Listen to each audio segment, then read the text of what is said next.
I'm beating every N64 game, and I mean all of them. The twist is, the next game I play is randomly selected, so I have no clue what's coming next. This is the journey to beating every N64 game.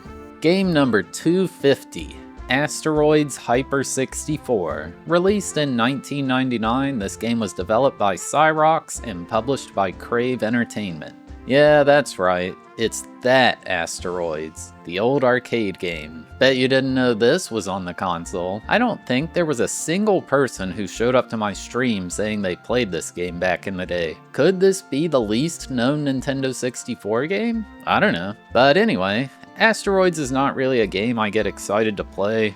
If I go to an arcade, it's probably going to be one of my last choices. Alright, enough with the negativity. It's Asteroids. This game is iconic. Everyone knows this game. Like, how could you not? So surely, they had some great ideas on how to revive it on the Nintendo 64. You know what, I'm excited now. Let's get into it. My goodness, I got flashbanged by the title screen. My eyes! They burn! Looks like there is a single player game. The difficulty can either be normal, expert, or hardcore. Well, it was on normal to start, so I went with that. Then I had to select my ship, which had different stats in rotation, thrust, shield, and firepower. There was dagger, rapier, longsword, and Excalibur. Wait, why would you ever use dagger? Excalibur has the exact same stats, except with more firepower. Then I was presented with a bit of a storyline. Spatial distortion has launched us into the asteroid belt known as Sigma Delta. My objective is to clear out all asteroids to make space travel in the area safe. Apparently there are crystal asteroids that can regenerate, so I need to watch out for those. Looking in the manual, there's a bit more detail. We are working for a mega corporation called Astro Mining. They work closely with the military, who is at war with extraterrestrials constantly. We're here to keep space clear of debris, and in return, they'll pay me fat stacks of cash. And maybe even let me use some experimental weapons along the way. And here we are in the gameplay. This is level 1. And yep, this is definitely based off the old school Asteroids game. You can turn the ship left and right, use A to apply thrust, and B to shoot. Upon blowing up a big asteroid, it'll break apart into several smaller pieces. Once the smallest ones are all that's left, they'll be completely destroyed. After destroying all asteroids in a level, a wormhole appears, transporting me somewhere else, where I have to destroy even more. In level 2, I found this green power-up floating around. Just gives you 5,000 bonus points. Might be good for getting 1-ups.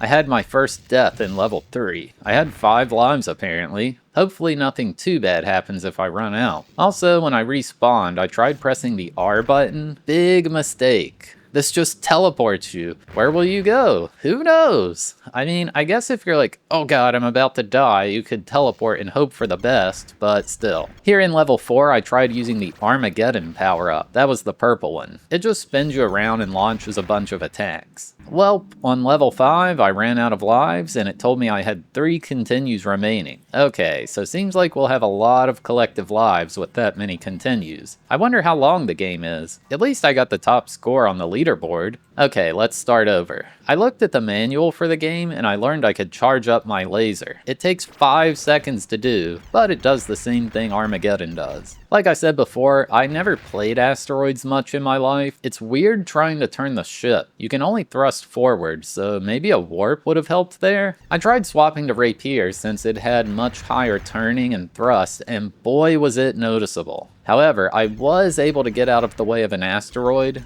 I was still just trying to get used to the game, really. I also learned from the manual that Z does a shield. The bar near the score shows how much shield you have remaining. Just another way to get yourself out of a bad scenario. The yellow items are the ones you really want. A free 1-up? I'll take that all day. The green one is a gun satellite. It allows you to spawn a little guy floating around the ship, acting as kind of an auto turret. It doesn't have the best aim, but it's trying its best. Here we can see the crystal asteroids they warned us about. If you don't blow them up fast, they just grow back to the big ones. Maybe you could farm points this way for a high score challenge. We're not just killing asteroids here, I'm blowing up this UFO. I imagine they were up to no good, they had to go.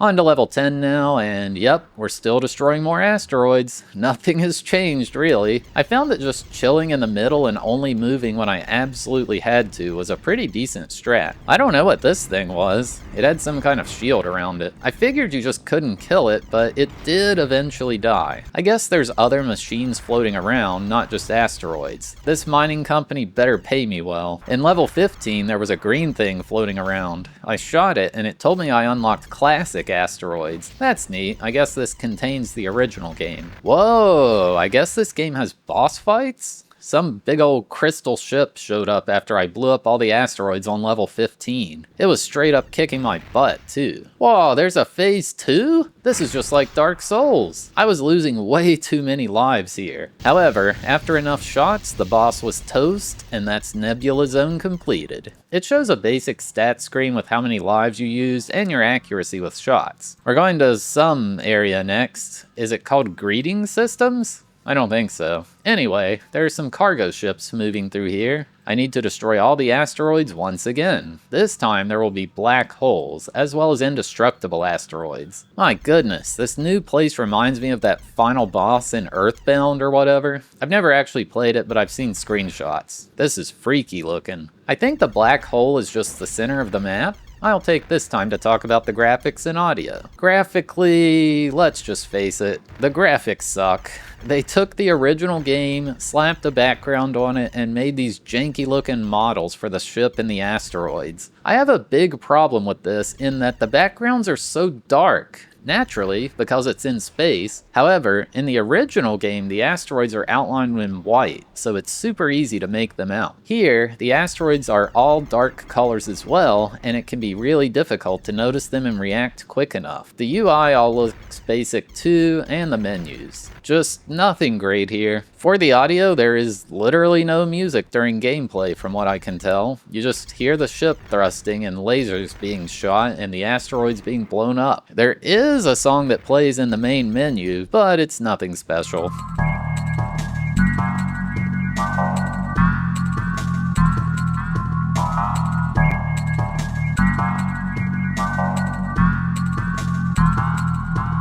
Around level 4 of World 2, another ship showed up and blasted me. I didn't know this was a combat mission. I thought it was purely cleaning up debris. This paycheck ain't worth it, man. Well, there goes one of my continues. Really don't want to run out. Picked up a flashing red power-up, and I think this is my special. It calls it a plasma sword. Comes out of the back of the ship for some reason. Nothing like the one I know from Halo. This must be the invincible asteroid. Doesn't seem like I can blow it up, and the level ended with it still being there. Like, look how dark this is. You can barely see these things. Can you imagine being on a crappy CRT with RF input? You'd stand no chance on this game. Eventually, I got to level 15 once again, and there was no boss. Huh. I kind of expected another one, but sure, okay. Guess we beat the black hole zone. I died a lot in that world. This is not good. Alright, World 3, the sun. There are solar flares from the sun, literal burning hydrogen, so I gotta watch out for those. Apparently the Poseidon Corporation wants to turn the sun into a vacation spot. Whoever they are, there are now ancient energy asteroids that will absorb my attacks and reflect them back at me. Well, here we are. The literal sun is just chilling there in the corner. My ship must be absolutely massive because it's like 5% the size of the sun, and that thing is big. That must be one of those solar flares they mentioned. Looked like it went right through me. I think I got lucky. Or maybe the explosion itself is the only thing that can actually deal damage. This must be one of the ancient energy asteroids. That's them reflecting my attack back at me? That's pathetic. Here's me dying to seemingly nothing. Or maybe a new asteroid spawned right on top of me? I was getting really frustrated. Like, I had no idea what was going on. And just like that, I had blown through all my continues and that was game over. It took me back to the title screen. Well, at least I have classic asteroids I can play. Maybe I'll beat this game instead. Dude, the graphics got so much better. I can actually see things. I feel like this is a great example of how less can be more sometimes in gaming. All the fancy backgrounds they put in the game, it just makes it harder to play in my opinion. So anyway, I started started over. Apparently I unlocked classic Asteroids again? They didn't remove that item once you've already gotten it, it seems. Swapped to Excalibur and made it back to where I was. Beat the Sun Zone without losing a single continue. The big change was ignore literally every power-up except for the 1-up because none of them are useful. And use my shield more. Also, no boss fight once again. Why was there a boss in Zone 1 but not these other two? We're headed to the Worm Zone. The military wants to build a large outpost here, right at the edge of colonized space. Apparently, the military has reported there are only a few small life forms here, but we've detected something huge living there. Maybe they're trying to cover something up. Well, at least I can see things in the middle of the screen. On the edges, all bets are off. If I destroy these green asteroids, worms fly out of them. They kind of move towards you, but they turn super slow. Not really much of a threat. Holy crap, this must be the massive life form they were talking about. It's the Alaskan bullworm. I don't know if you can kill it, just gotta run away if it decides to come out of that hole. Ah, dude, let's go. Bosses are back on the menu. It's this big spiky worm turtle looking thing, I don't know. It moves incredibly slow and occasionally launches missiles from the tips. After a while it flipped over and a bunch of worms started coming out of it. I'm starting to think the military wanted me to kill this worm boss rather than clear the area of debris. Something fishy's going on here, or rather, something wormy. Also, a pet peeve with this game is it wants to respawn you in a single location when you die. If something's blocking that, then it just doesn't let you spawn, so you sit there waiting. I had to wait like 15 seconds here, only to immediately die, then have to wait another 15 seconds. Somehow, it died right as I died. Whatever, I'll take it. Zone 4 completed. We're heading into Zone 5, Save the Earth. It turns out that message from the military was false. Who would have guessed? This place was the homeworld of some alien civilization, and now they're mad. The military wanted us to be the people to take the blame for it. The aliens are launching a full assault on Earth, and it's up to us to save it. I love how the guy sending the message is like, by the way, if aliens are monitoring this message, then they can kiss my thrusters.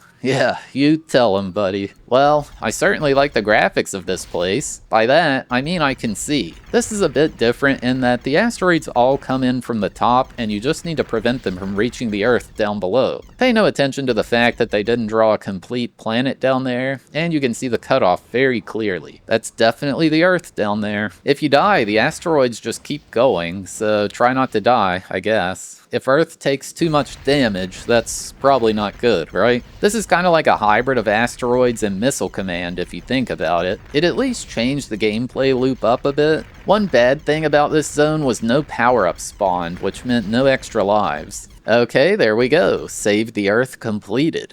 That was pretty chill. Alright, let's go. The guy giving messages is mad at the military for putting us in this mess, but at least the Earth is safe. The final zone, Alien Homeworld. I guess that's their home planet in the corner? They should be thankful we're clearing out all these asteroids for them. There's a lot more enemies in this world, probably because we're in their territory. Some green asteroid things. I don't know. I'm just shooting here. There were way more things to shoot in this world compared to others. Really gotta pay attention. At least the background makes things visible. These little asteroids that kept going incorporeal are annoying. I felt like I always shot them when they disappeared. Oh, here we go. At level 15, the mothership was approaching. This is it. The final battle with the aliens. Huh.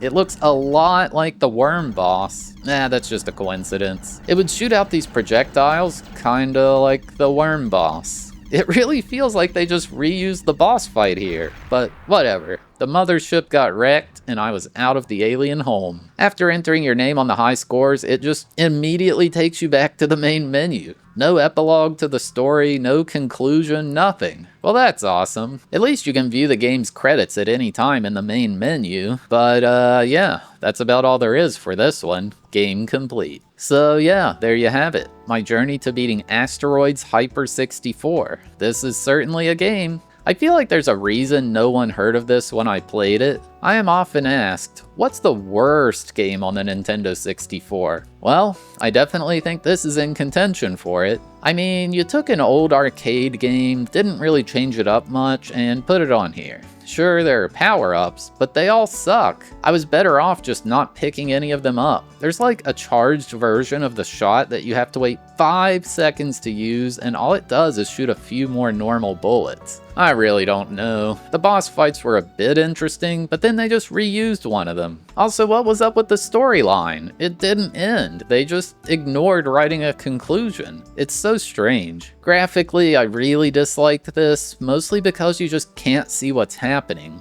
But even ignoring that, it just looks kinda bad. A single song for the entire game, and it's only in the menu too. I try not to be a hater on these videos, but man, I just did not like this one at all. I wouldn't recommend it to anyone. I gave Asteroids Hyper 64 a 0 out of 10 for enjoyability and a 3 out of 10 for difficulty. Alright, thanks for watching. I hope you enjoyed.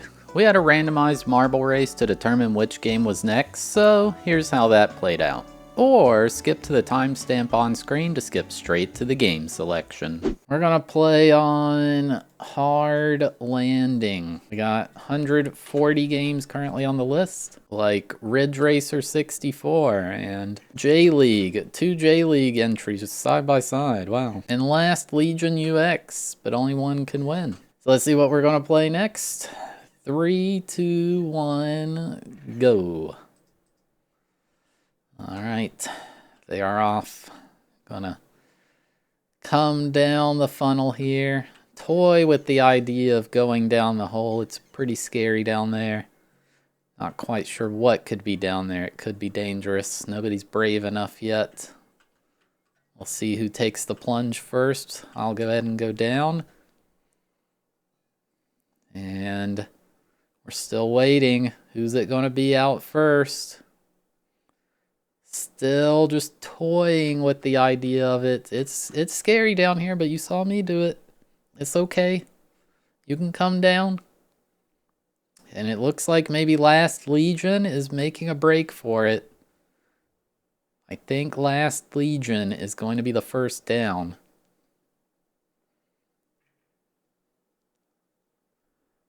This is taking a while. Oh, Rugrats in Paris, the movie, the first to make the plunge. No, wait, yes, Rugrats in Paris, the movie, GQ 2001, Bakuretsu Bangai-O, Hot Wheels Turbo Racing. On this side, we got South Park Rally and Magical Tetris Challenge, Goemon's Great Adventure, GQ Powerful Pro Yaku 2001, South Park Rally, Goemon's Great Adventure, coming into the Hard Landing, that's the name of the track. And we got Goemon's Great Adventure, South Park Rally, Nintama Run Tower 64, Game Gallery, Magical Tetris Challenge. Goemon's Great Adventure is zooming forward. Goemon's Great Adventure, did it make it in? No, Goemon's Great Adventure, that was insane, but it died. I've never seen such a surge forward as we got more games coming, and it looks like somebody's going to land in this gap. Will the sped up marbles be able to make it, or will we get a legitimate victory? Chokukan Knight Pro Yaku King. Oh, sticks the landing. Here comes Bust Move 99 and Chokukan Knight Pro Yaku King 2. Nothing can stop this from happening, folks. Chokukan Knight Pro Yaku King 2, the sequel. We played the first a while ago. It's a baseball game. It was actually decent. I think it's Hudson Soft. And they're just flying in the air here. Not really getting much achieved. Alright, there we go. Chokukan Knight Pro Yaku King 2. A baseball game. It has been decided. But yeah, if you're still here watching, you're awesome. Thank you. I really appreciate it. If you enjoyed the video, give it a like, or maybe even drop a subscription to the channel. Or you could even click one of these other videos that are on screen right now. And yeah, see you next time.